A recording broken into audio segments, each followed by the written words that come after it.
Oh, that's funny. But alas, everybody, it is that time again. Thank you again. At 107, we are doing Nerd Side of the Ring. Myself, I guess, guest appearance by Tiger Lily, I guess, because why not? I guess we Carlitos, could recap, can't- like as we're kind of waiting for Yeah. Carlos to stumble back in. We could recap. I can't contribute too much, but I can contribute as much as I can because, Damon, you know I've been watching a little bit more this week. yes, of you wrestling. have I of have. wrestling. So as a person who took some time away from it, and now you're trying to kind of dip the toe back in the water. What are some things that you've noticed that you enjoy, especially since you've been coming to Wrestling Wednesday? Like I think I told you last night, like I appreciated back then the cheesiness of it. Mhm. Like as like how old was I? Like probably 10 or 11 when I was still watching it.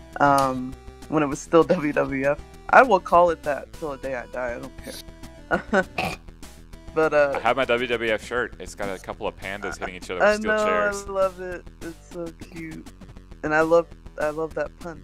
But anyway, so I think back then I appreciated just the cheesiness of the storylines, how each wrestler had their own gimmick, and of course I really loved the crap out of entrance songs. And I was doing that one day. I was just on YouTube, and I'm like, you know what? I kind of want to look up old WWF stuff. So someone did like a compilation of like some of the entrance songs, and oh my god, did that bring back like a spark. Like, oh my gosh, like especially listening to Triple H's, I'm like, oh my god, I finally remember how that song went. And I Which was, Triple H's theme song though? oh, He has pretty good ones. The one that I like is the My Time. Mhm. That one's I don't know. that one. I want to beat people up when I hear that one. Give me a moment. I'll be back. I'm gonna look That that one's up. good. I like the game, the Motorhead song. Well, yeah, Motorhead. Lemmy's voice is fucking amazing. Yes, yeah, and it's Lemmy's voice. It is all that. But yeah, no, that song, Yeah. that song is in my head, like that's what I originally associate with Triple H is that My Time song. Yeah, but yeah, having Lemmy sing about you must be like one of the greatest things ever. Like if I can show up to a stun day and Gucci Mane is rapping about me, that's probably That's the video. That's the video that I'm trying to get. You singing along to that. Yeah, Gucci Mane's one of my favorite rappers. And having you lip sync to that in the kitchen while Ashley is losing her mind is my favorite all-time video from Free Play. Oh yeah, I was washing dishes to it. Yes, so good. Let's see. There we go. Here's our nerd side of the ring. Speaking Okay, of, I remember what Triple H song it is. It's the My Time. Yep. That's yes, Yeah. even China's theme song around that time was pretty good too. Oh, R.I.P. She was my favorite lady wrestler around that time. She was one of my favorite wrestlers, like male or female. Like I'm not gonna put a tag on that. I mean, she was an Intercontinental Champion. Yes, she was. She was legit. And there was a rumor that she was eventually going to challenge Stone Cold for the title at one point. Oh, I would have watched that because it would have been an interesting dynamic to see the two of them actually go. that would have sold pay-per-views. Mhm. I'm still confused. What does Intercontinental mean? Second tier belt. Is the for the how do you say it? Not now, but it was always seemed like if you were the Intercontinental Champion, that you were next. You were next up in the main event scene. Yeah. Correct. Okay. This is a part of moving on up. Okay. Well, So it's a shame Razor never got the title, the world title.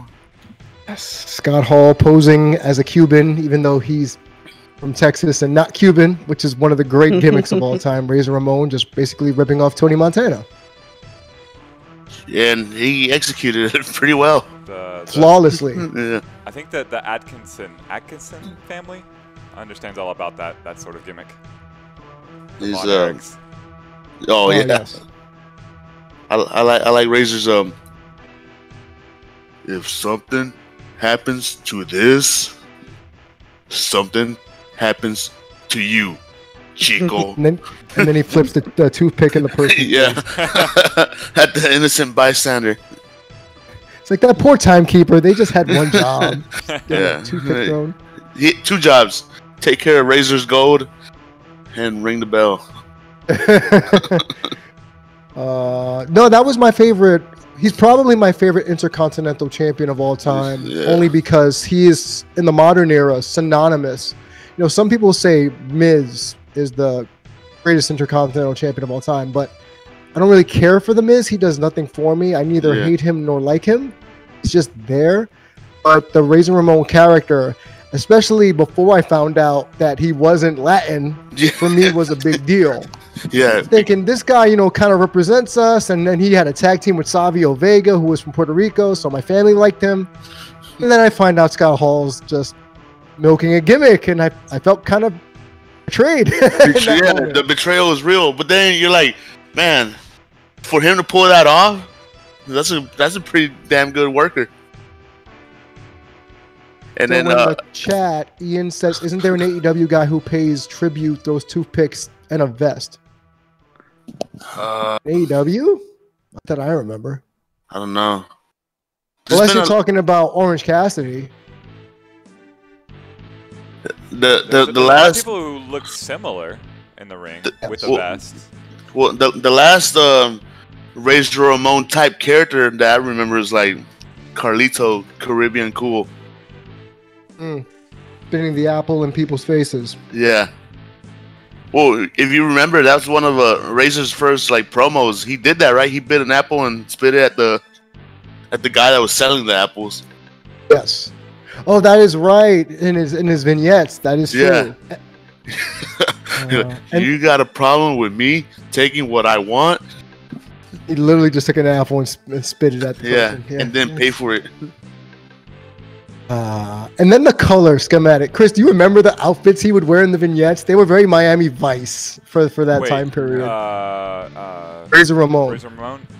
Yes. Yeah, They like were- purple vest Mhm. and tights and, you know, Well, traditionally when- black, but yeah. In one of the vignettes, he pulls up like I believe it's an El Dorado, if I'm not mistaken. Or it's a convertible. It's a 2-door. It's a box car, and it has like the leopard leopard fur on the dashboard and jumbo dice on the rearview mirror. And then the suits with no shirt underneath. It's just the blazer, no shirt underneath, hairy chest, and the big collars. I remember that, and I was like, "Man, that does look pretty gangster." Yeah, I like his willingness to stick with the bit always. Yeah, he's You don't see a lot of dedication to gimmicks like that anymore, where you're just all in. Pardon the pun, but all in for the gimmick and such. yeah, Undertaker. Well, yeah, until we finally saw that he was a biker and he supports veterans. Well, Pretty much it for Taker. Right, yeah. Well, the American Badass Undertaker was really confusing to me. I liked it. First of all, hailing from Houston, Texas, so I'm like, "Oh man, he's from Texas? Hell yeah!" Uh-huh. Because as we all know, Texas is the greatest country on earth. But yeah, Going back to what we were saying before, Lauren or Tiger Lily, sorry.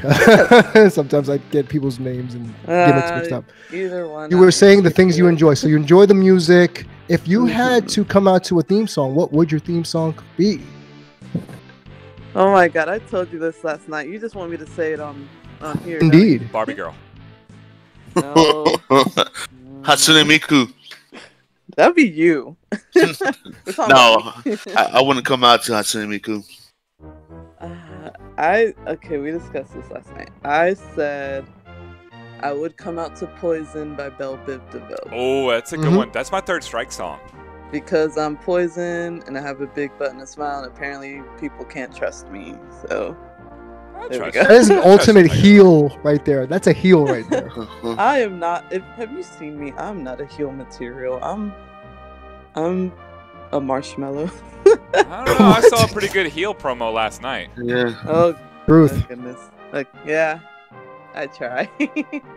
But yeah, I said that would most likely be my entrance song. But like, probably a remix, not like the original one. Either way, like, I think that would fit me perfectly. Yeah.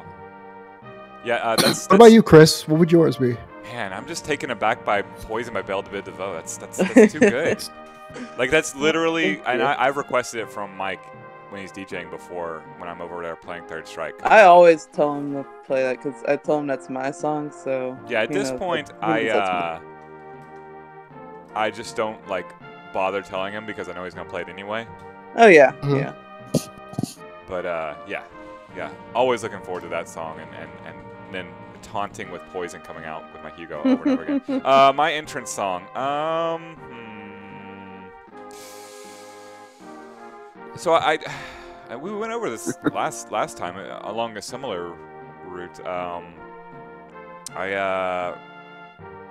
I have fond memories of being on stage with Return of the Mac, either playing or stuck in my head when I'm performing.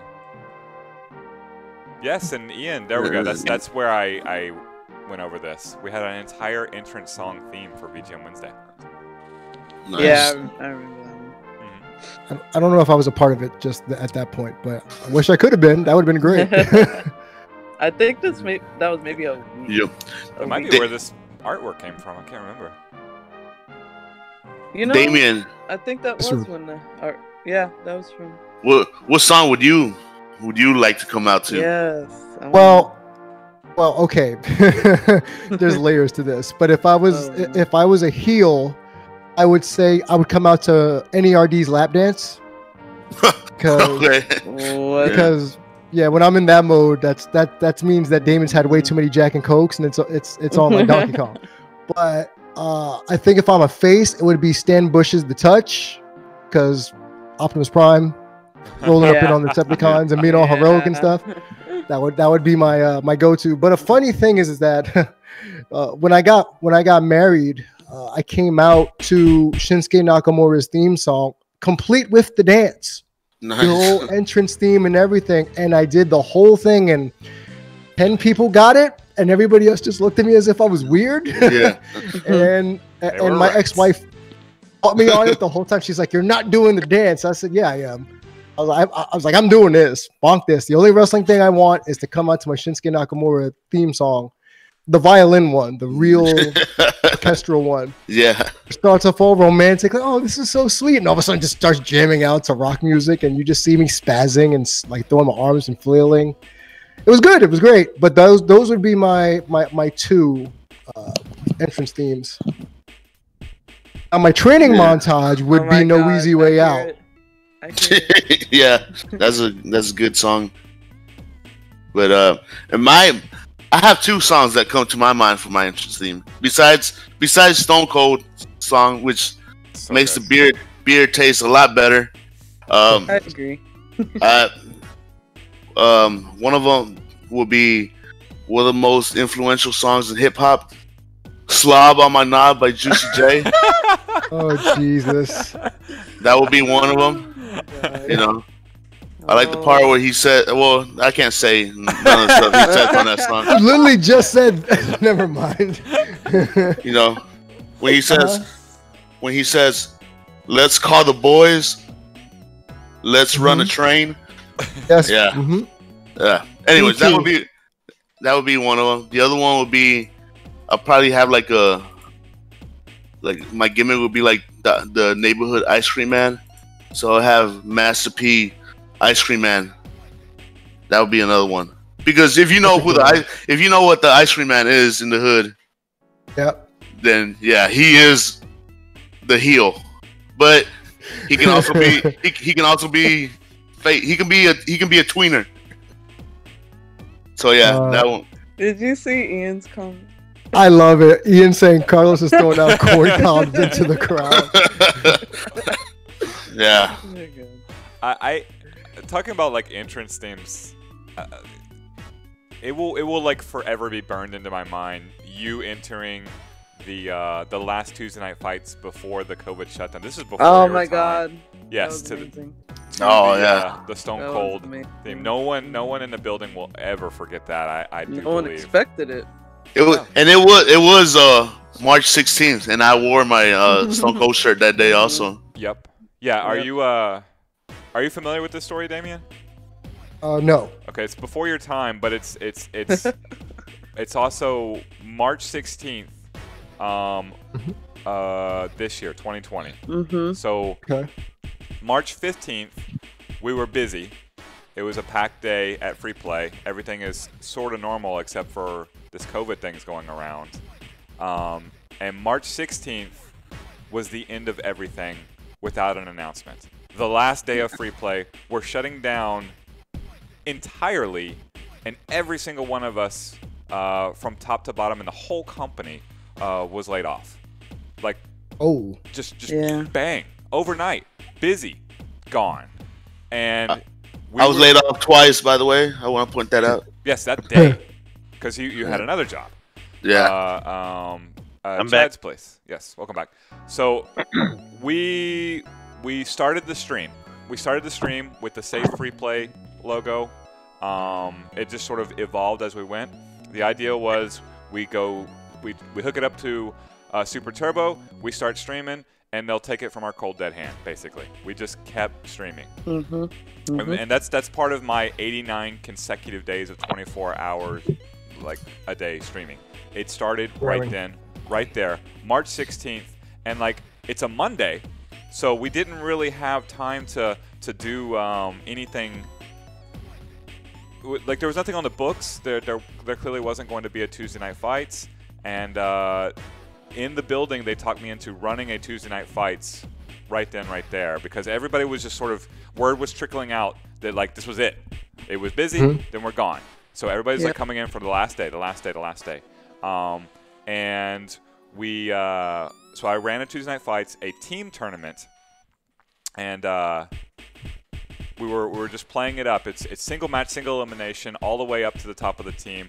I believe it was Alex Alejandro went on a big old run and wiped out most of Carlos's team. Beltran's team. Well, it's Beltran's team, yes, but you were on it. But He the lost. But the point Yeah. is, like, it went all the way to Carlos, which is your #1 draft pick, right, Mike? Yep. Yeah. So the #1 draft pick for Mike B's team is Carlos, and we had the microphone, turned down the music, announced Carlos, and he comes from the back with Big Blue, that giant boombox, blasting Stone Cold's theme from the back, and went on a huge run. He won like 8 matches in a row, and it was the hot tag. It was the hot tag. He came out and just started busting skulls. It was incredible, and I'll never forget it. Oh, I love it. Oh, I love that story. That's so cool. Is there video of that? Absolutely, yes. Yeah. Yeah. I wish I would have had 2 beers and like slammed them into each other and just down them. I should have done that, but I was focused on trying to win. And I'm concerned with Bulls on Parade being your heel intro. I would have thought that would have been a good face intro. How is Bulls on Parade a heel intro? I love that song so much. I love that song. Maybe it's just my bias that you can't be a heel and come out to Bulls on Parade. Yeah, no, you really Yeah. can. That's Well, I mean, Daniel Bryan was heel and he was all about the earth. well, yeah. That is, yeah. You can twist it. You can twist it. You Yeah, know, you can twist it. Kurt Angle was a Olympic gold medalist, American hero, won a gold medal with a broken freaking Fucking neck, freaking neck. and he was a heel. So you know you can twist things. And That's true. Razor Then Ramon allegedly sold cocaine, and everybody cheered him. Says a lot about us. Do we secretly want to root for the bad guys now, and we boo Yeah. the good guys? course. And then I don't want to offend anybody, but Razor Ramon also said the chicas, they're for fun, man. Stuff they got away with it. Oh man. He probably scarred her for life. Like when The Rock tells Lillian to stop looking at the people strudel, right? Oh yeah. Yeah. It could not fly today. That could not fly today.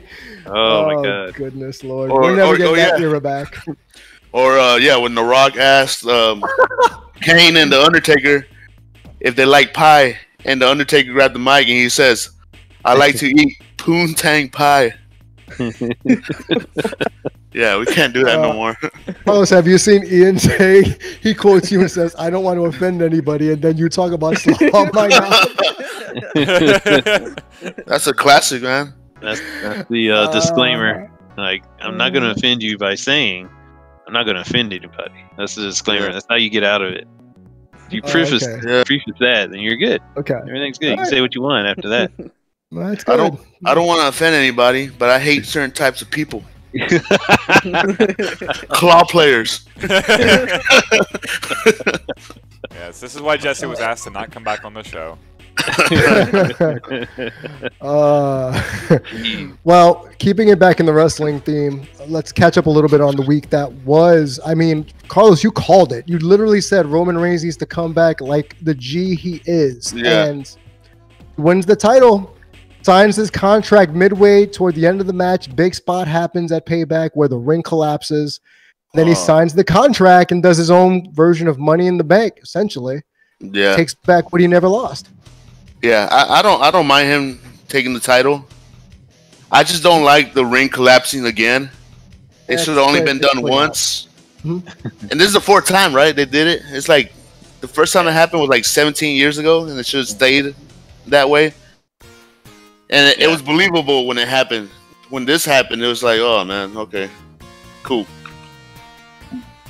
Yeah. And then, my bad. Yeah, and then it happened, like with in the Thunderdome, whatever. There's no fans there to appreciate that a little bit more. Oh yeah. wow! It just collapses to no sound at all.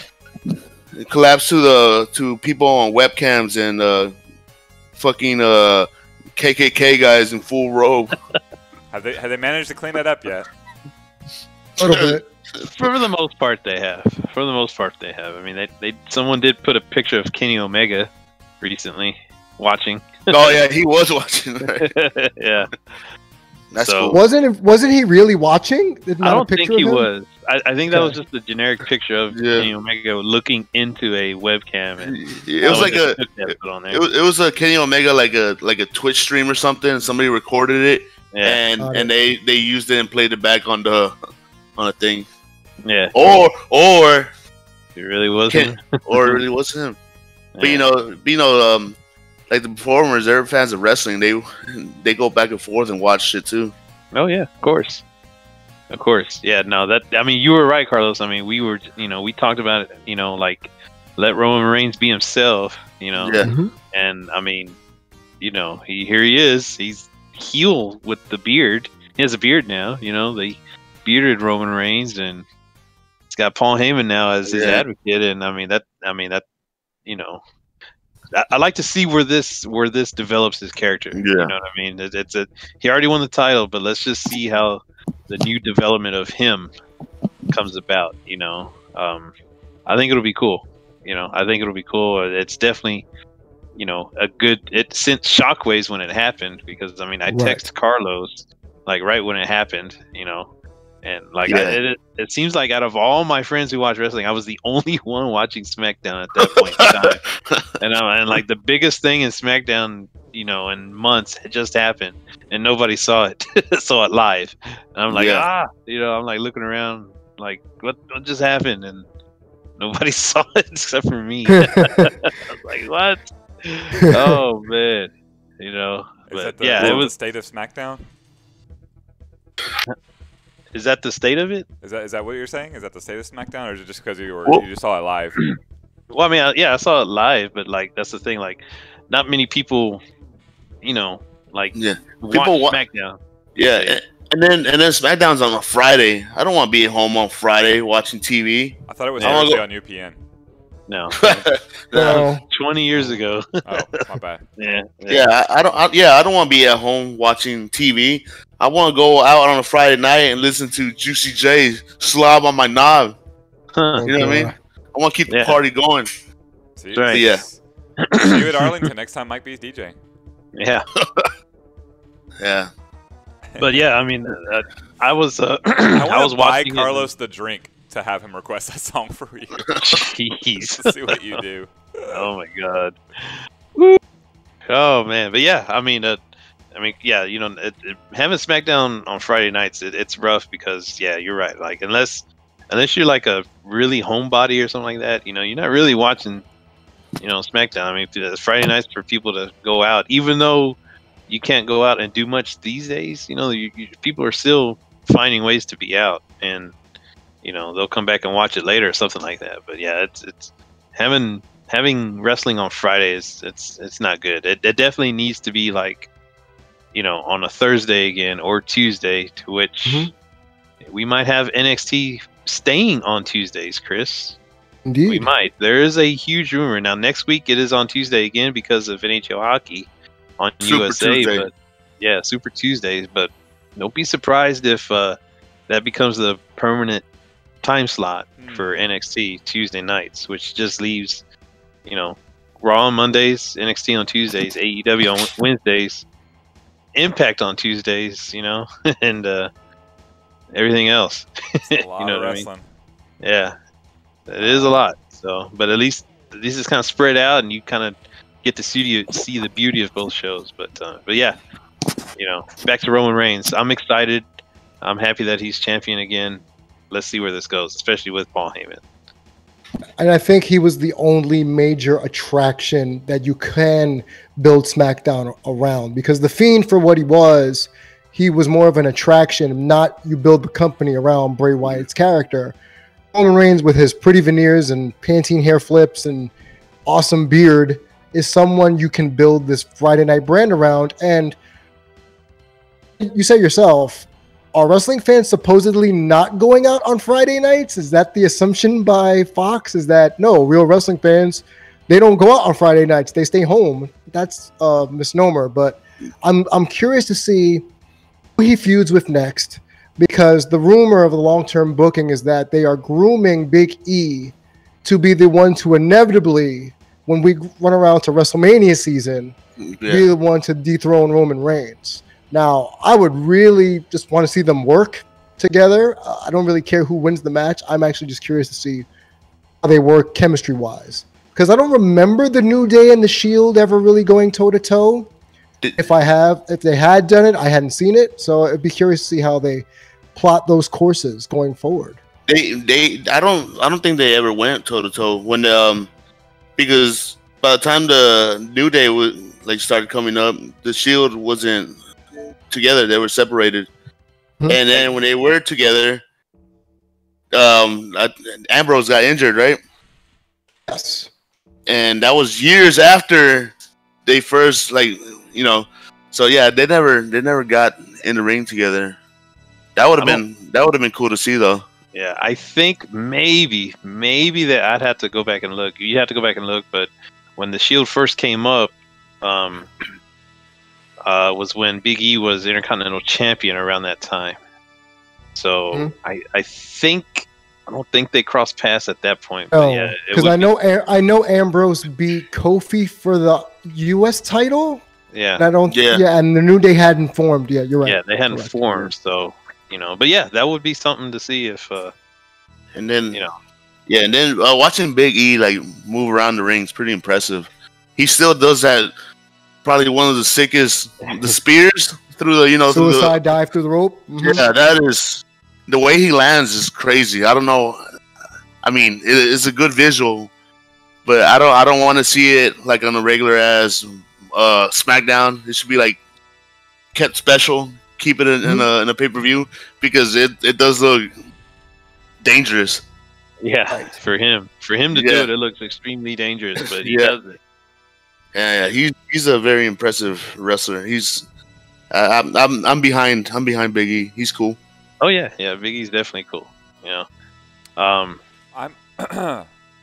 Sorry to chime in here with something non-wrestling, but like you say, Big E.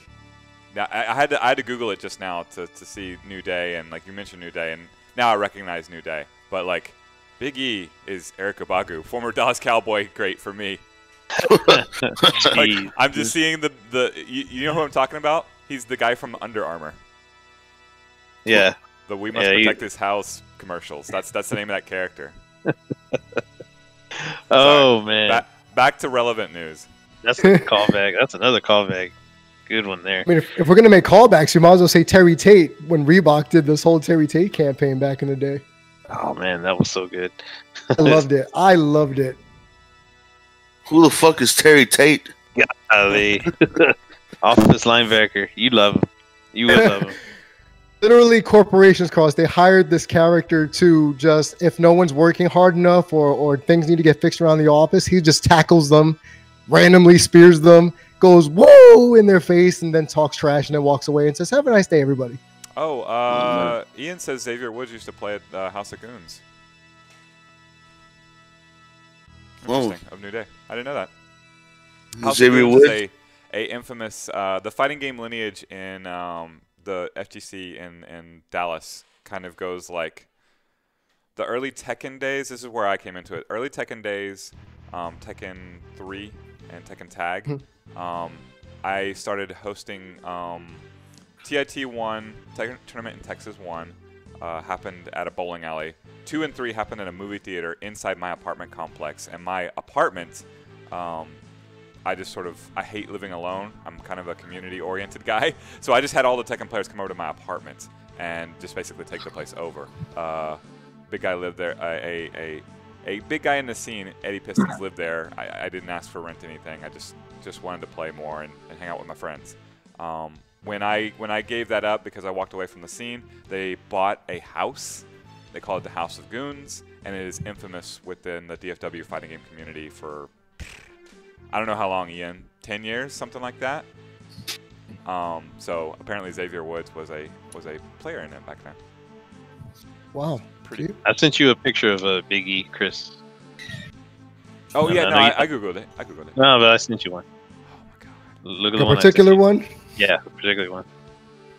That way you Jeez, get I it. wonder what's going to be here.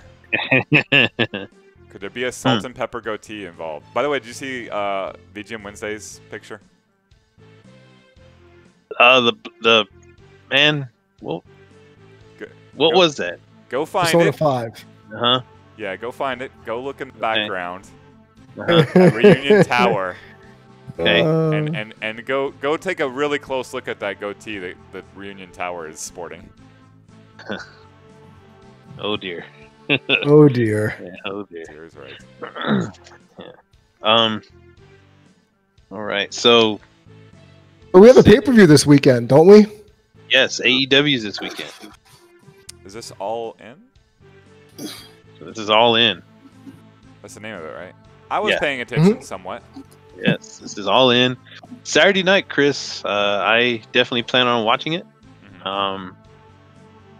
It should be good. You know, I mean, they are going to have some fans like they have been. So it definitely does give it somewhat of a kind of brings it back to normal a little bit, just a little bit. So you've got the Mimosa match. Mimosa Word. Mayhem. Yeah, Mimosa Mayhem. Do you know about that, Chris? Did you catch any of that? So I did. I at least I didn't get the entirety of it, but yes, is Chris Jericho threatening to literally make a mimosa out of Orange Cassidy? Is that what's going on? Loser gets thrown in a mimosa. Yeah, a tub of mimosa. I would just think you'd throw him in a tub of vodka, right? That makes it a mimosa. Well, yeah, sure. Yeah. Yeah, Just- throw him in a throw me in a tub of Lone Star. I'll man. lose on purpose. Yeah. Finger poke of doom. Yeah. Oh Throw 'em yeah, in there. exactly. Ugh, never. Ugh, finger poke of doom. Stop it. Beltran's willing to take Shattered Dreams. Jeez. Jeez. Oh my it God. was definitely my favorite part of last night was watching over there and seeing Chris Jericho discuss this mimosa match.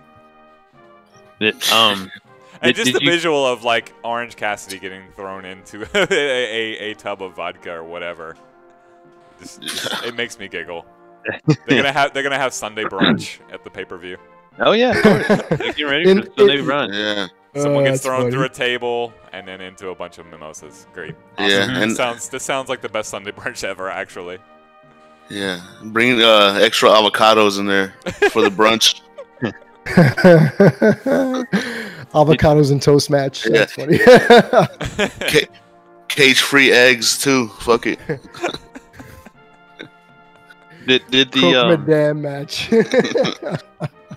Did you catch any of the? No, I was gonna say, Chris. Did you catch any of the NXT? No, I did not. Please tell me how it went. Well, that Iron Man match did deliver. Mm-hmm. It did. I mean, I you know, you got those 4 guys and it just delivered so good. And you know, ironically enough, that was to crown a new NXT champion, Chris. But guess what? We don't have an NXT champion yet. Because it was an Iron Man match. Yeah, it was an Iron Man match. Yeah, well, it was an Iron Man match. There were 4 competitors, and you win by getting the most pinfall victories. Well, alas, Adam Cole, baby, and Finn Balor tied as time expired. So you have a sudden death playoff. You have a sudden death playoff, which is next Tuesday. Yeah, no, that's not sudden. See, the match was pretty good. I enjoyed the match, and I understand. You know, we need something next week for people to come back and watch. But if you want to treat it like pro wrestling, you want to treat it like, you know, a sport, if you will. You don't. When a basketball game gets tied, they don't go like, "Oh, we're gonna play it again next week, see who wins." No, they go to overtime. Right. So they should have had that. So it would have looked more impressive. Oh, these guys wrestled for an hour, but now they have to wrestle, you know, for one more match for this. That would have been. I'm not mad at the. Hey, next week they're gonna wrestle for the title, but to me, if you want to keep it traditional, you want to go by the rules, by the book, it should have went to a sudden death, to their overtime. So that's my point on that. Just like WrestleMania 12, they went right to a sudden death, one fall to the finish after the 60 minutes. And I know, like you said, they're trying to bring people in next week for Super Tuesday Part 2. But I've said this on other channels, and I'll say it here. I have a sneaking suspicion that Pat McAfee, i.e. who the F is Pat McAfee, is literally going to cost Adam Cole Bebe this match to continue their feud again, because the only logical choice would be Finn Balor to win this title to add some legitimacy, since Cole has long been rumored to be on his way out, as well as the rest of the Undisputed Era. So I think that's what's going to happen. I think McAfee's going to cost Cole the title, and we'll have Balor just take on all comers in NXT probably until Cross is either healed or they build up the next big thing, which is possibly Timothy Thatcher to take the title. Yeah. You could definitely see, you know, I definitely could see that happening. I mean, if anything, though, like, it would be time for the Demon to come back because, you know, he hadn't done the Demon in quite so long. And, you know, and I mean, really, next week would be a perfect opportunity to really drive it home that he is the man and he's taking that title back with him, you know. But then, and then, of course, you have time to build up some other people for him to go against, whatever. But I definitely would like to see the Demon, you know, brought back to NXT at least, because when he was the Demon in NXT and as champion and stuff, I mean, that's during a time when NXT was really, really hot. So. I would definitely like to see that happen again in NXT. I believe he only lost once while as the Demon in NXT. And that may have been when he lost the title, actually, I think. I could be wrong there. But yeah, I mean, I definitely would like to see it. And I mean,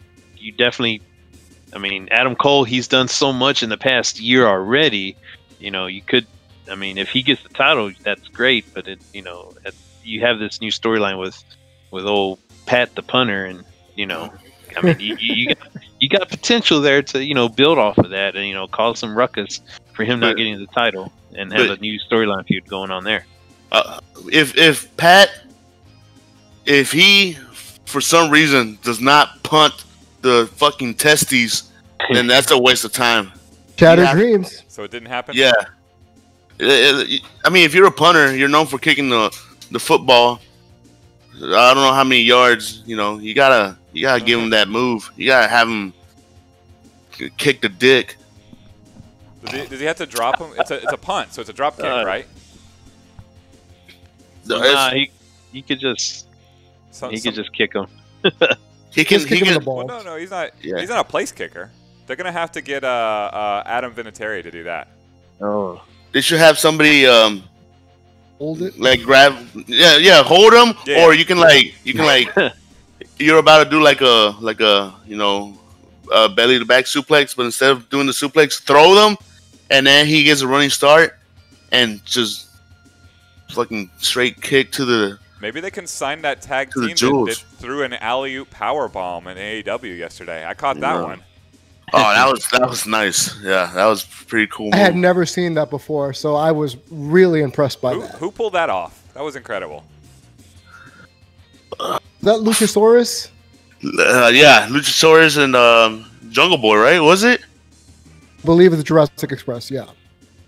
Yeah. Luke Perry's son. Yeah. Go figure. R.I.P. Just threw him, like flipped him in the air. And then Luke Perry's son blinked white and then grabbed him and powerbombed. That was incredible. It was very impressive. Yes, a lot of the moves I saw last night looked like it was nice to see the moves actually landing and everything with AEW back on Wrestling Wednesday. Well, see, AEW is they have a little bit more freedom to do in the ring. But with that being said, a lot of times their stuff will look good, but then there's some times where it's just like they overdid it and what the fuck is this? It just looks weird. Because they're too showy. Because I want to say NXT is more polished. That's good and bad, and AEW they have a little bit more freedom to do what they want in the ring. But when they go for something big and it doesn't. You can see what they were intending to go for, but they didn't pull it off. It kind of looks bad. Gotcha. So the last 2 weeks when I was watching NXT, that's what I was seeing a lot of, was just a lot of boffed moves and just it just didn't look good because they were missing their moves entirely. And then NXT's presentation right now this is not what NXT looks like. So it looks weird, and then it's dark. It's really dark in there. While in AEW is light, and then there's people there. Yeah. So you get a different feel for what the shows were or are. NXT is what you're seeing is not even what us wrestling fans think of NXT, and what you think of NXT is way different because you're seeing it after the pandemic or during the pandemic, no crowds, this and that, and what we see. When we think of NXT is everybody gets a pop, the crowd is going crazy, everybody loves it. But yeah, it's just fuck 2020. I hear you. Yeah, I hear you. I will reserve, ultimately, I will keep an open mind about this throughout our experience. I'm kind of. It's better for the wrestling viewership to have NXT move to Tuesday, but I'm going to be kind of sad if we don't have two competing shows to flip back and forth to. Because I do like this sort of, we're going back and forth and I'm getting to see on the same day two different outfits do their thing and how they're different and how they're similar. And yeah, I'm loving this, actually. Yeah, competition makes you better, so yeah. Plus, I just get to see it. I just get to see the way that they do it differently. Damien was joking about my hatred for the camera angles or camera changes for NXT. Hate those.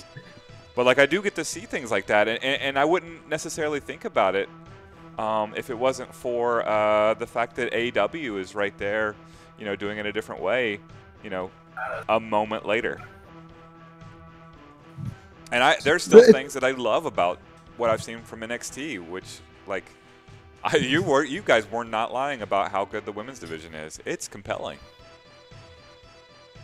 And yesterday, actually, Mike and I were discussing the fact that the women's match at AEW last night was really good. Like, Was it? With Thunder Rosa going up against former WWE wrestler Serena Deeb. And that was the most well-paced out, executed women's match that I've seen in AEW's short history. And I think a lot of it is because they're both seasoned, over 10 years in wrestling. They worked in major promotions. They've gone through developmental territories. And it just looked crisp. It was an actual women's contest. Really good. It was you don't even have to put women in the front of the right, absolutely. wrestling. It was just good wrestling. That's good what it wrestling. was. Perfect way to say that. That's what I want to see. Yeah, it wasn't that was professional wrestling that happened, and it was damn good. Yeah, it was. I sent you a picture of Thunder Rosa, Chris. But God, how many times can we just look at a picture of Mike standing with a wrestler? And, but yeah, I mean, like, as soon as that match was over, I looked around, I seeked out Damien just to go up to tell him. I said, "Man, that was the best women's wrestling match I've seen in AEW, right there." Yep, there you go. Hey, Mike, yeah. there she goes. There's Thunder Rosa right there, and I mean, she's a good wrestler, of course. She is the NWA women's champion right now. And I mean, hell, I wouldn't mind seeing her win the title this weekend, be a double champion in two promotions. How cool is that? Yo, Mike, is that 2016? Huh? Is that 2016? This picture? Maybe. Not too sure. Mike, where's your hand at? Where's your hand at? I don't want you to get I don't want you to get canceled. God. Hover hand. I do the hover. I do the hover. Yeah, I do the hover. Okay. But yeah, but no, and she's really cool too. Like she's lives in Texas, lives in San Antonio, Chris. You know, and that's her own promotion, Mission Pro. Their first show is actually going to be in 3 weeks. 3 weeks, yes. Something like that. Beltran, I have one more question. Mm-hmm. Have you broken into her house? No. Whoa. I haven't.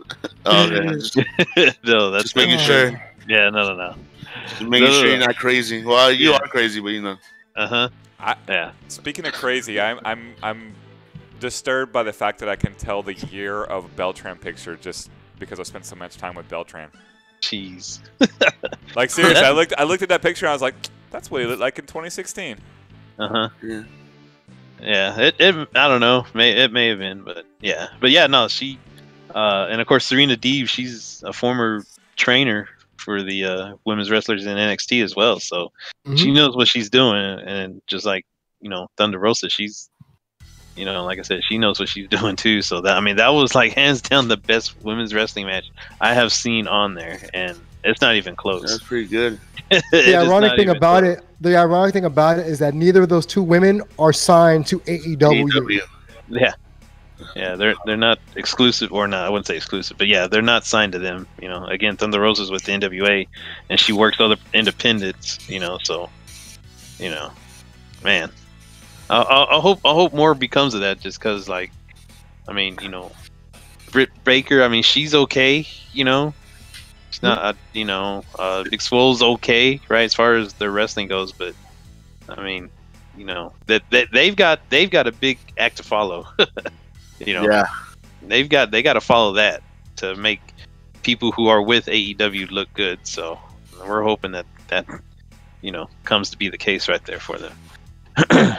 So, are there any other matches you're looking forward to at the pay-per-view? Because I'm not an AEW loyalist by any stretch, but aside from the women's match, nothing else really sticks out to me that I need to see. I mean, really the title match. I mean, that, you know, this could be MJF's, you know, I hope not, man. Breakout moment, you know. I mean, he is there. You know, he is grooming. They are grooming him to be the, you know, the face of the company at some point. You know, he's definitely the top heel. You know, I would like to think that once things get back to normal, is when he would get his real title shot to, you know, give it to the, you know, let the live crowd feed off of that emotion. But, you know, who knows when that'll be. But I mean, this could be it for, you know, MJF. I mean, you know, he's definitely getting that huge push, and I mean, the AEW fans have been clamoring for him since day one. So, I don't know why. In my own humble opinion, I've seen MJF come up in New York, the Shindies in the Northeast. I get that he's great on the microphone because he's a very old school heel. As far as his in-ring acumen, he is average at best, and he's not ready. He is not ready to be the one to take the title off of, I was going to call him Ambrose, but Jon Moxley. And I honestly think the only reason they do it is so they can have Adam Page be the one that takes the belt inevitably off of MJF. Yeah, yeah. I mean, that could happen. I mean, it, you know, but you would hate to see his first title reign be that of, you know, like a transitional. You know, transitional one. You know what I mean? But you know, and I mean, I'm right there with you. Like I've seen MJF in MLW wrestling, mostly, and then a couple other, you know, independents here and there. You know, yeah, you're right. I mean, it might be a bit early for him, but I mean, you know, if Moxley wins, okay, then I mean, they definitely have the talent pool to, you know, put someone else against Moxley to have a good program with, you know, as far as like someone on his level, you know what I mean? And I mean, who knows? I mean, you could have, you know, Kenny, right? Let's say Kenny and Page break up, right?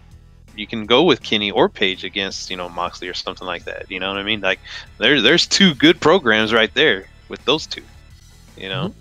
So, I mean, that again, you know, that's probably the main, of course, it's the main event. That's probably the main match to see, because that's going to definitely right the ship for AEW the next few weeks, you know, coming months. Me personally, just tag team match. Okay, so FTR.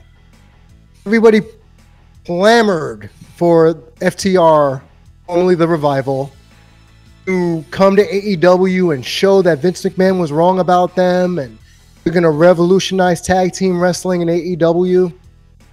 I'm not impressed at all. Well, I like this. I think that they're probably the best polished tag team in AEW. I think maybe you know, they don't need Tully Blanchard as a manager. No. They don't. They don't need him, but he fits with them because their style is basically they're the brain busters. They're the brain busters of today. You know what I mean? Like that is who they are, right? So it makes sense to have, you know, Tully with him. You know, but I think they're the best polished tag team out there. I think, you know, obviously the main tag team match that people want to see is them against the Young Bucks, because that's been teased for years. You know what I mean? Which that would definitely be a good match. But I think almost like the women's division, like a lot of their tag teams, you know, still need to be polished up a little bit.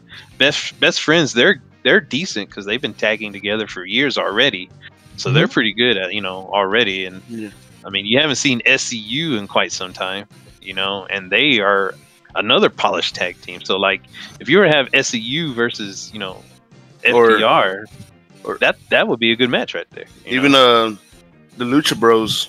Yeah, the Lucha Bros too. You know, now that they're more aggressive, you know, lucha style, right? And I think them and FTR just, you know, they by themselves would have an excellent, you know, 2-on-2 matchup. You know, so I mean, it's there.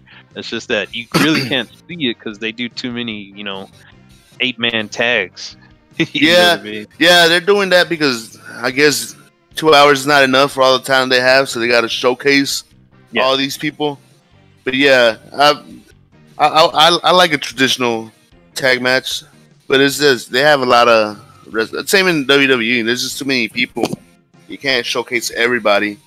So, or I mean, you can't have time for everybody, so they squeeze them all into one match and it's chaos. So fucking last night's Battle Royal segment. That was so dumb. That was so ridiculous. Yeah, it kind of felt like it dragged on a little too long. Yeah, I was like, all right, well, so what's gonna happen now? Or they're just gonna leave him out there to fight? And I mean, it might have been cool for the people that are in attendance, right? Mm-hmm. But we're watching on a projector at the arcade, and we're like, all right, yeah. well, even then, if you were there live, I would have been like, all right, so who's coming out or what's gonna happen after a few minutes? And it just kept going. Yeah, or yeah. Well, that's the time to go get another tall boy and some nachos. Another tall boy. Yeah. Let me waste $50 for some bullshit. Excuse my language. Oh my god! But with that battle royal, by the way, with the segment, whatever. Every time I see Billy Gunn on screen, I'm always impressed of how huge he is. Gas, man. It's the gas. Yeah. Yeah, especially at his age, man. Yeah. Oh, he like as soon as that show was over, he went right back to the gym. Yeah. You know, that's exactly what he did. He's like, all right, see you later. I'll be back at the gym. You know what I mean? Like Mike Check and go to that. Yeah, yes, Ian, ass man. That Billy Gunn. Yeah. Yes. Yeah, him. You can grab a fucking block of cheddar and you can grate it on his abs. Oh, that's how man. he's fucking ripped. No, but and then huge, like he was like the tallest guy in the ring. It's just like He's I'm actually still like, a big dude. I'm surprised he's as big as he is. Like, yeah. Height wise. Tiger Lily told me yesterday while watching Jericho. She was like, "How old is he?" I said, 49. What? He's 49. And the fact that Jericho was still crepidly dad bodding it up and inventing himself. If the Undertaker can wrestle at 54, Jericho can still wrestle at 49. It's okay. Well, Yeah, Jericho is definitely. one of the all-time greats. He's proven it time in and time out, and I really enjoy the fact that he's wearing a Orange Cassidy shirt. He what was it? Bad Boy got some color, and he just like rubbed it all over the shirt, so it looked like Orange Cassidy was bleeding on his shirt. That was some good business right there. Tiger Lily says he still looks good for 49, though. Well, debatable. There's that old lady that kept getting thrown around in WWE. Oh, he's talking about Mae Young. Mae Young, the Yeah, toughest woman ever. Yeah, ever. Toughest woman ever. She didn't want safety bumps. She didn't ever want crash pads. She said, no, I am going to take these bumps. She took bumps into her 80s. Chris. Yeah. 80s. Yeah, that's man. There's no one like her. There's no one like her. And then in storyline, she probably took the biggest bump. Birth to a hand. Mark Henry. Oh man, Sexual chocolate. That might be for another day, Chris. That's The the wor- after thing 9 that o'clock. I That's remember the after wor- 9 o'clock show. The world's strongest thrust. I remember those. Jeez. Uh, Oh my god. So It was definitely a different time. yeah, no wheelchair needed. What was that, Mike? No, I was gonna say one of the other notes you had for us is Mike, if they Yeah? did that storyline again today, would they not be allowed to do it, or would they have to film it inside the Rangers' new ballpark? oh my god. I think you could do that storyline today. Actually, let me think about that. I think you could do it. I mean, just giving birth to a hand. Yeah. Yeah. I And thought then you meant the sexual chocolate. Can you do Oh. that? Yeah, that one. Oh, that. Oh, yeah, Yeah. yeah, you can do that. You'd have to do it live in the Rangers' new ballpark, I believe. Yeah. Live sex celebration. There you go. remember China's friend and Mark Henry, Oh, Stormy. and then Sammy.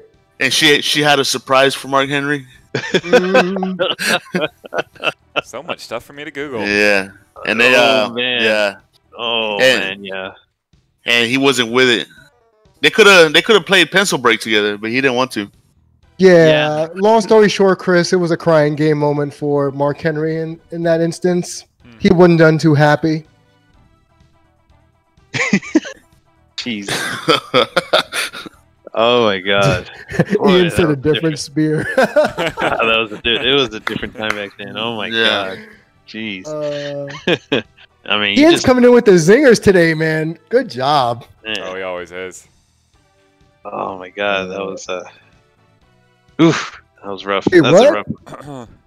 The chat, the random time Elmo got it going on with one of the WWE divas or whatever they were. Super random. Who the Sesame Street was on? Elmo had sex with one of the divas apparently. Oh, I remember this? Yes. It wasn't really.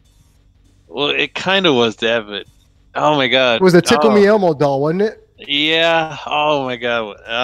The Trish or Tori? It was. Oh my gosh. Oh, I remember that.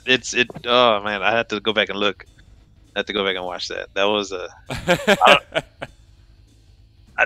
Oh man, what did? Oh how my did they God! do Okay, that? I have a picture. Wow. It was man. Different times. Yeah, that was a different time, Chris. That was a different time. And get away with immoralities anymore, I guess. Oh man. There you go. Jeez. It was the Jerry Springer era. There's your. He did host Monday Night Raw a couple times. Yeah. Oh yeah, Sonny. Sonny. Yeah. Oh, Elmo, Sonny. Elmo got Sunny side up. Yeah. Yeah. Screen cap from that sequence. Yeah. Golly. By the way, Beltran has a 4K Blu-ray collector's edition, Sunny Side Up. Here we go. Oh my God. Before we get out of here, Mike, we had one more topic of reference you were going to bring up. What was that? Yeah. Well, one of the other bullet points he had was moments you hated in wrestling history. Yes. Yeah. That, like, when you were watching it growing up, even now, what are some moments that you just couldn't stand in professional wrestling that you hated with a passion? So I started off when I was young, and I remember ones that I hated. Like there were some where like I was sad growing up, where someone would lose or like, oh man, or something like that. But what triggered me to like feel quote unquote hate was when Ultimate Warrior lost the WWF Championship to Sergeant Slaughter. Oh. That right there was like one of the first times I was like, what? No, not like this. Not like this, Not to this guy. Yeah, not to this. Not to the Iraqi, turncoat. Yeah. Sergeant Slaughter. Sympathizer. Yeah. I was, man, that right there, that one, I'm just there sad with my little Ultimate Warrior shirt on at my friend's house watching it, and we're just like, oh man, just I was mad. I was mad on that one.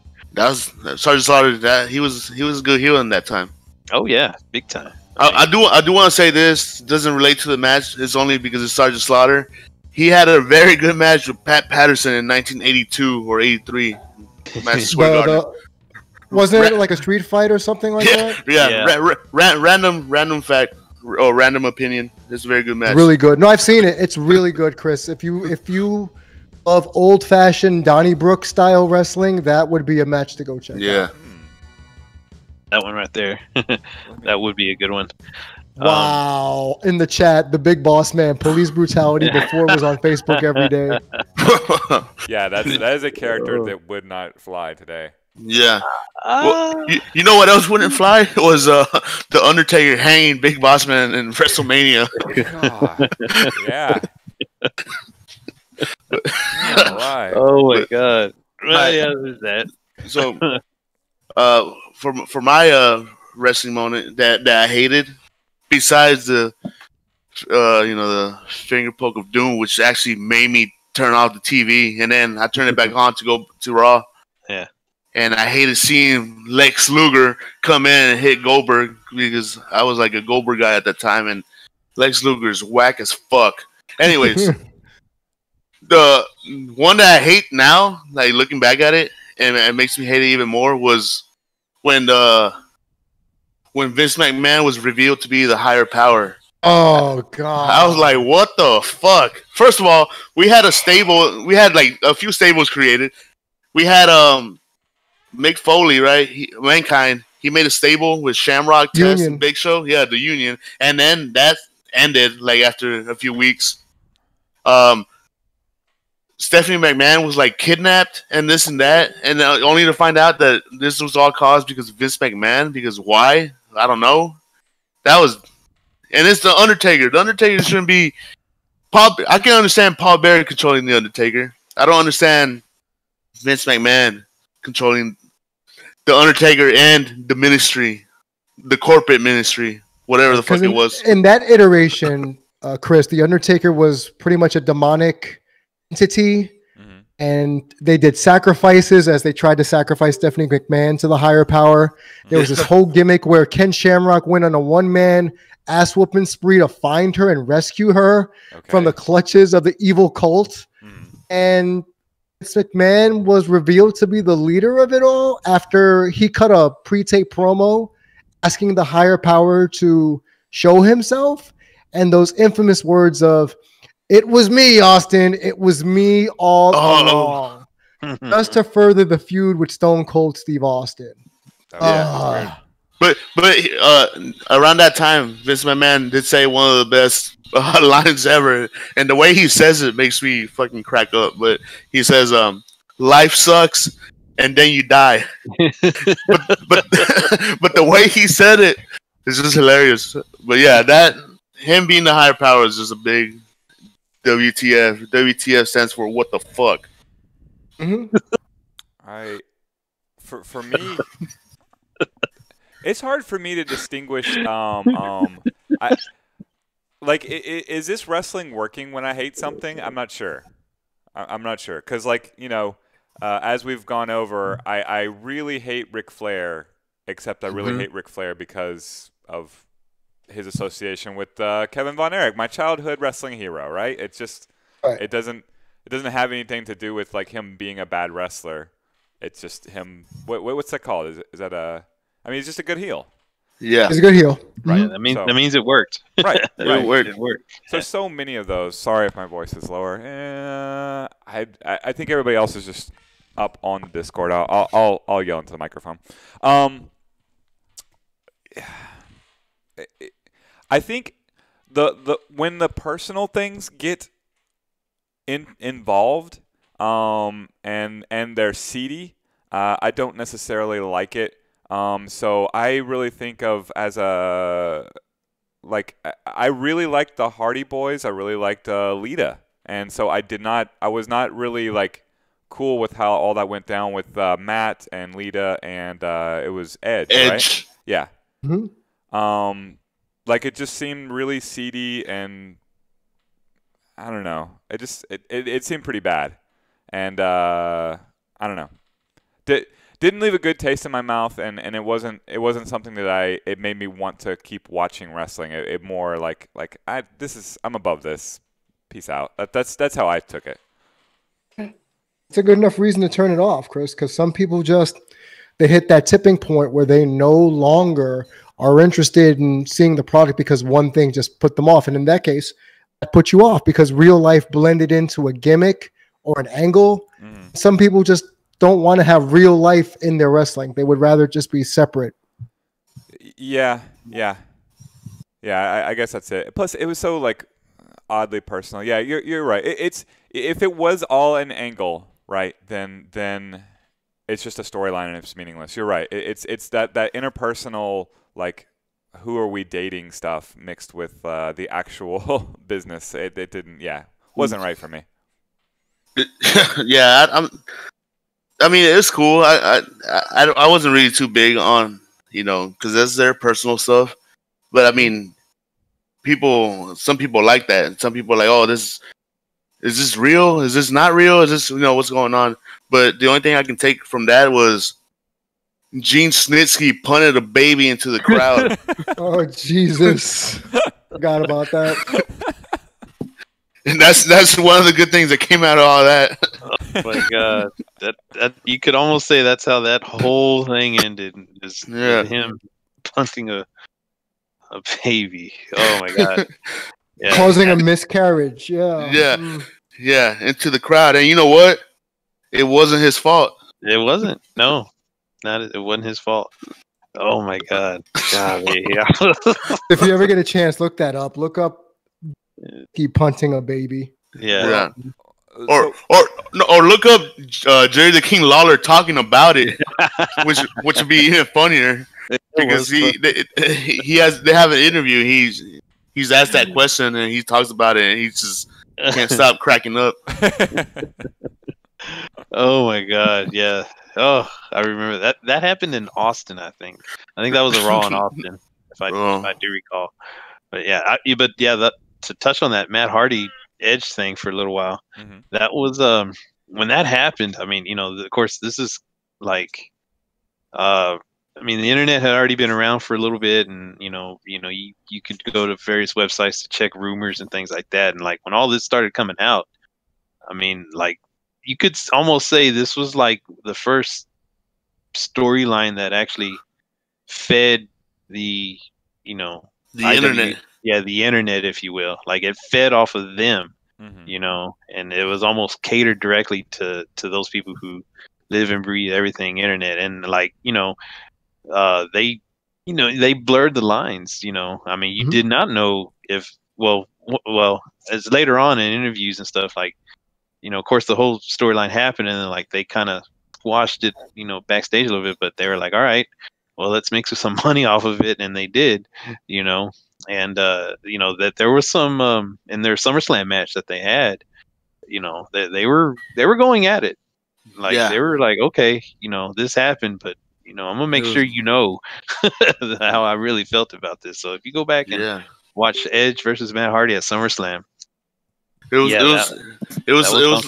was some Vader Ron Simmons-esque stiffness involved. Yes, like they were some stiff shots. Yeah, they were definitely fighting over a girl. I don't know if that is it working for me or not. Like ultimately, I walked away, but like it's compelling. It's just the wrong kind of compelling. It's something I don't want, but like. Well, but it's kind of working. It's kind of working too. Like it's upsetting me, so I'm leaving. It's not boring me, so I'm leaving. I'll put it that way. That seems like the most damning thing. If you're boring me and then I leave, then that's damning. But like that, it wasn't the case then. Well, I prefer two good wrestlers like beating the shit out of each other over some real life drama instead of two really good wrestlers having a ladder match for the custody of Dominic Guerrero. Dominic Mysterio / Guerrero. Yes. Yeah. So I understand like that match, but there's a ladder match for custody of a child. For custody. Oh my god. Yeah, stuff like that is kind of crazy. Or what made it even more sad as you look at it all these years later, it's two Latinos fighting over custody in a ladder match. Yeah. Really? That's what creative had? Like, hey, let's put the two Mexican luchadors fighting over custody of a child? Yeah. Sure. It could have just been like, hey, these guys have great matches. Let's just have them wrestle each other again and have another great match. But yeah, custody of a child. It's crazy. Oh man, I would have lost on purpose. I don't want to raise you. Hang on. Well, here's the thing. I'll be back. Go ahead, Mike. The funny thing about that match, Chris, if you ever go back and watch Guerrero versus Mysterio from SummerSlam, was that there's a major miscue at the end of that match where Vicky Guerrero missed her cue to tip the ladder over while Eddie was climbing to get the briefcase. He had trapped Ray underneath the ladder with no hope of escaping, so making it an easy attempt to grab the briefcase or whatever, the papers. Okay. And Vicky Guerrero, Eddie's wife at the time, was supposed to do a run-in and tip the ladder over while Eddie was on it, costing him the match so Ray could win. Apparently, Vicky missed her cue, so Eddie has to stall on the ladder, and then they just wing it, and he falls in the most flimsiest tip over where Ray powers out of the ladder. You see Eddie throw a tantrum in the ring. saying, "Where the F is Vicky? Where the F is Vicky for the spot?" And then they have to redo the spot again. So, and that was toward the end of Eddie's career, where the allegedly the steroids, the alcohol abuse was starting to catch up to him again, and died shortly thereafter. But that last match is known for me not even about the custody papers. It's about that major botch and seeing Eddie freak out on a live match in the middle of SummerSlam. That got me. And he was known to freak out during that time. He did it at One Night Stand also. Yeah, he wrestled Benoit. Yeah, he was very known. There's like an interview with Kurt Angle where he was like, on a good day, we're having the greatest matches, and then on a bad day, you have to carry Eddie through the match because he's just not there. He's not there. So he was like, this is crazy. It's sad to see it, but yeah, that's what was going on in that time. I think for me, the one match that I'll say that caused me to really look at WWE in the side eye was the Triple H Booker T match from WrestleMania. 19, yes. And to Chris, this is all set up for Booker T, who was a former 5-time WCW World Heavyweight Champion, to get the comeuppance against Triple H, who all accounts as being a racist douchebag. He says in his promos, "People like you don't become world champion." Yeah. And there's this subtle hint of racism being played out on television. You're thinking, WrestleMania, the crowd knows Booker's being held down. African-American man's going to win the title.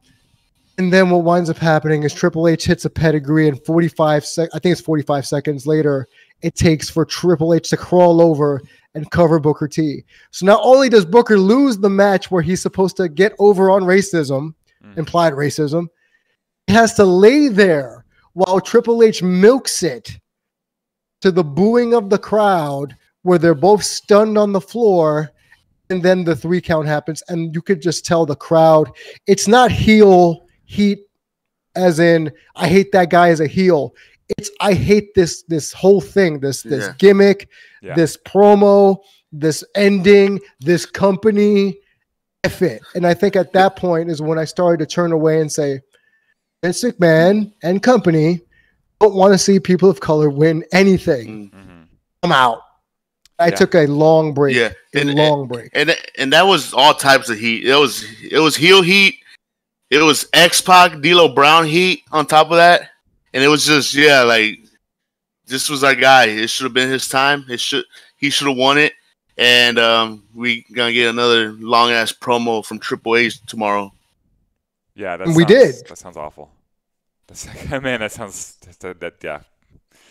Well, that's a if you go back, Chris, and watch it, if you go back and watch the promos, they're uncomfortable, especially for that time period. It's very uncomfortable, not like now where you can talk about this outwardly and it, people are either going to accept it or not. But you didn't talk about race in wrestling, but the way they made it seem was eerily real life. And in subsequent interviews, Triple H went on to give some backwards compatible excuse of, well, no, we were talking about people from WCW, not his color of his skin, not the fact that he was a black man. It was because he was from WCW, and WCW superstars at the time did not win titles, as was brought up in our group chat, where WCW talent was buried the minute they got to WWE, and we can talk about that another day about the end of the Invasion angle. Gross. That for me made me stop watching. And then another one, when I came back briefly, was they were building the Nexus as this heel, take no prisoners, say cause to size. He knows what I'm going to say. The Nexus was billed as this take no prisoners. I'm going to kick they debuted on Monday Night Raw, destroyed everybody. Daniel Bryan got fired on his first night for choking out the ring announcer. It was crazy. And they had this 5-on-5 elimination match, basically for brand supremacy. What was it? 3-on-1 at the end. You have 3 members of the Nexus against John Cena. And this was during John Cena's Super Cena heyday, which everyone started to hate after a while. But this is what cemented it. He overcame 3 people. He got DDT'd on the concrete, and he still won the match. That one's big. What the fuck? Yeah, Yeah, he's right. That did start. That cemented the hate for Cena at that point. First of all, if you can get all the members of Nexus at that time and they all pull off their super or their signature move on the Undertaker, but they all like lose to Cena. All right. Yeah, that's fucking stupid. That made me stop. And I took a long break. And I think when I came back, it was the WrestleMania where Daniel Bryan loses in 18 seconds. That was when I came back. And I knew who he was because I followed the indies, but I did not miss WWE during that entire time at all. At all. Yeah, I mean, I'm enjoying this NXT AEW Wrestling Wednesday experiment we've been doing. You know, all this is definitely not like piqued my interest to join in WWE. For me, it's more about hanging with my friends, talking with you guys. Like it's definitely not selling me on it. And like you told me in subsequent weeks, like past weeks, that like it's been bad. So yeah, there's I'm only listening to my friends here. I'm not watching. On Raw and SmackDown, there's a few good things, and they're all mostly I want to see women's Mike wrestling. in the crowd. That's it. I want to see Mike in the crowd. Well, Mike on soon. Thunderdome. Yes. Soon it'll happen again. Soon, don't worry. You know, or just go back and watch Network, and you'll see me just floating around in there somewhere. You know. Oh, and I recommend you to watch that the WWE Untold that's on Bailey and Sasha. That's really good stuff right there. Carlos, can you send me that link? Yeah, it's on the network, but you know you can. Okay, yeah. You could find it online. It's up. Okay, so I had something I wanted to ask you guys as we wrap up. I'm having an issue with the popularity of Wrestling Wednesday. It's getting much more popular. I like that. Yeah. That's cool. We're good there. Except it's taking me away from the wrestling part of Wrestling Wednesday as I'm doing stuff, having promos, tending to this or that with just my job, right? Which this is perfect. This is working great, except I'm not getting to watch enough of AEW last night. And NXT wasn't on. It's on Tuesday. It might be moving to Tuesdays. So I don't want to fall so far behind with the conversation because, you know, I only got to see Chris Jericho out of the corner of my eye like this week. I'll go back and watch them. You know, I'll just replace some of my late night Netflix viewing with this. But I as a person with the means to pay for it, I have, like, there are streaming services out there. What are my options to actually, and my time is in this case more important than my money. I don't have any time. So where can I stream it? How can I stream it? What's the most efficient way for me to legally like stream this? Give me the ad buy for AEW and WWE in this case. Sling. Ian said it. Sling. Ian said it. What is that? It's Sling.tv. You cut the cord. But I don't even have a cord, so like I've never had one. It's a streaming service. It's an app. It's cable. It's on an app, and then you can have a plan. You can get a bundle with channels, or you can go a la carte, whatever the fuck that means. Mm-hmm. So Sling, but can I VOD these matches? You can record series and stuff. Yeah. Okay. So yeah, Chris, you might recognize this a gentleman that used to come on the put tickets. On a sweater. Yeah. Yes. I can watch wrestling on a sweater. Exactly. Yeah. Exactly. Okay, I'll look into it.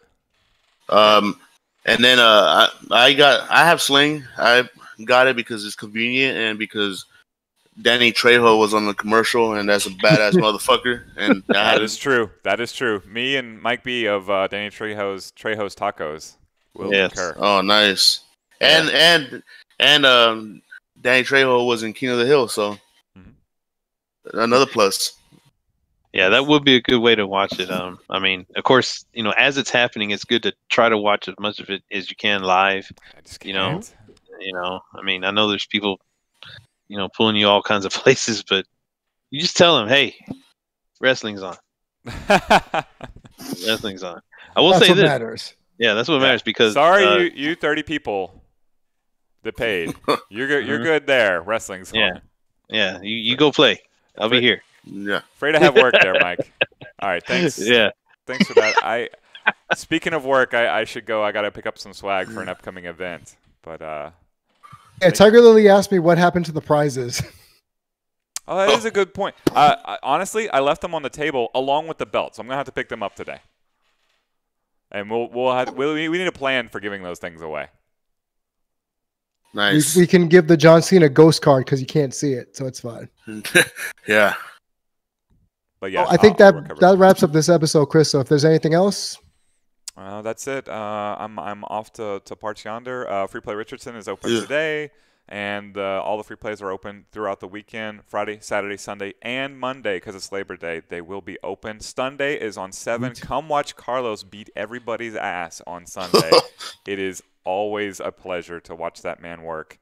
Or they can watch me drink Lone Star and help out the economy. Yes. That too. Yeah, so Sunday at Free Play Richardson, 40% off drafts. That's going to help. Saturday I'll be at Free Play Fort Worth. If you want to play some Killer Queen, join me out there. I'll try and drag Brandy along. That always makes it a party. Mike knows what I'm talking about. talk about your car door. RAP car door. Oh no. I cleaned it off. Okay, it's good. okay. It's good. There was no permanent damage done. Excellent. Oh, The party continues. imagine not cleaning it and leaving it out in the summer. I've done that. I would rather not imagine that. I've done that personally. Fix that problem. Coming back All from DMX one night, anyways. I gotta go to the boss's house. Love you guys. All right. See you. All next right. time. See ya. I have one last thing to say. Yes, absolutely. All right. When Sasha Banks is on, everybody needs to shut up. All right, guys.